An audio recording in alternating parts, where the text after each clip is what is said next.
everyone. I'm Eszter Kovács, a co-founder of DroneTalks, and I'm here at Amsterdam Drone 2024, and this is our recap with Miriam from DroneLife. Let me introduce and welcome Miriam here.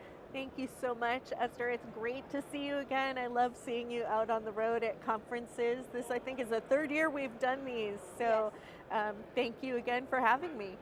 Fantastic. So, it's only the first day, so we still cannot have the final conclusions. But maybe let's deep dive a little bit what we see here. And this is actually now 4:30, so the first day is really over, coming to the end. So Miriam, what's your first takeaway from the conference? I think the things that I'm seeing the most, Esther, when I go to the sessions and I listen to the conversations that are happening, I'm encouraged a little bit with urban air mobility and how that's moving forward.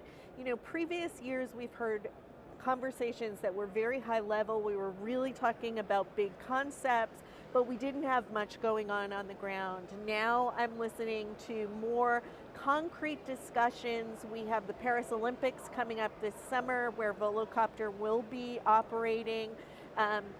Those collaborations and those projects are really moving forward. We're seeing vertiports installed for the first time and real sort of practical discussions about how commercial operations might work. Certainly not immediately, not this year, not at scale, but it's definitely moving the ball forward.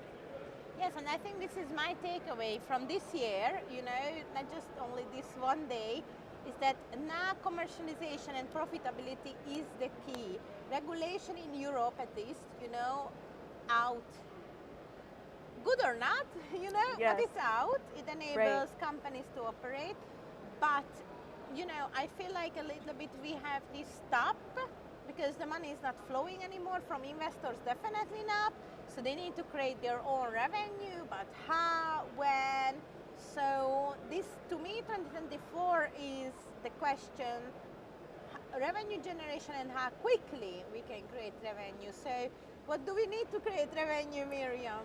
Or Absolutely. What's your I point? mean, you're absolutely right about that. I think the investment environment has changed dramatically. You know, I've reported on that over the years. Drone Industry Insight had some great stuff coming out. It has shifted, and the focus now is on profitability and operations. And I think the way to move forward on that really is to enable these more complex operations. You need BVLOS flight to be sort of in many, many broad locations so that, for example, drone delivery can expand their delivery radius and get those numbers up towards return on investment.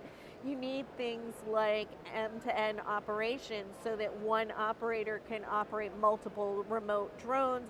That also helps get those return on investments up there for industrial use cases, and I believe that that's what it's going to take to scale. You know, you can't have companies selling 30 to 40 drones and thinking that's a great year. You need them to be selling thousands of drones every year. I agree with you. I think that is over. You are capable to produce or manufacture one drone. You need to have the manufacturing facilities for hundreds and hundreds of drones. You need to be able to provide the quality for those drones, and those drones needs to be out and fly, and this is how we can kind of like take to the next step. And I think 2024, 2025 should be the year, because now we wait for this so long, and people patient and pockets getting emptier and emptier, I think. So what other takeaways you had from this one day we spent here so far? I think that it's really interesting to see how the global community is coming together, and I think that we are moving towards more harmonization.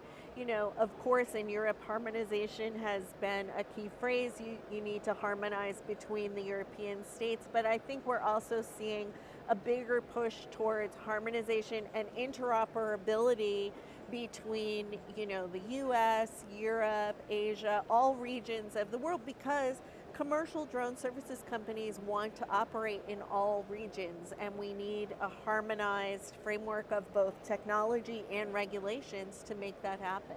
Yeah. And are the clients out there? Do you think clients already there waiting for this harmonization, like global clients? I don't know, like Shell or oil companies who has everywhere around the world facilities. They are ready for these drones coming in, or you think they are still skeptical? No, I think that they are definitely ready, but I think that you hit the nail on the head earlier where you said, okay, the regulations are out there now. Because in my conversations with large enterprise, what I've seen is that they will not operate in a gray area. So until the regulations were published and were clear and could be evaluated by risk management teams for liability and for how that was going to work, drones were not an option. They could only be experimental. Now that we have more clarity on regulations, I think that those large companies can come in and do an evaluation. But we still need more progress, as I said, to improve the return on investment. You know, you've got to have the ability for true BVLOS flight without visual observers. You know, you can't expect a large company to pay for one operator for every single drone operation. Yeah, fantastic. Thank you so much, Miriam. This was the first day recap of Amsterdam Drone Weeks. Follow us, give us a like, and subscribe to our YouTube channel to see more content. Thank you so much. Thanks for having me.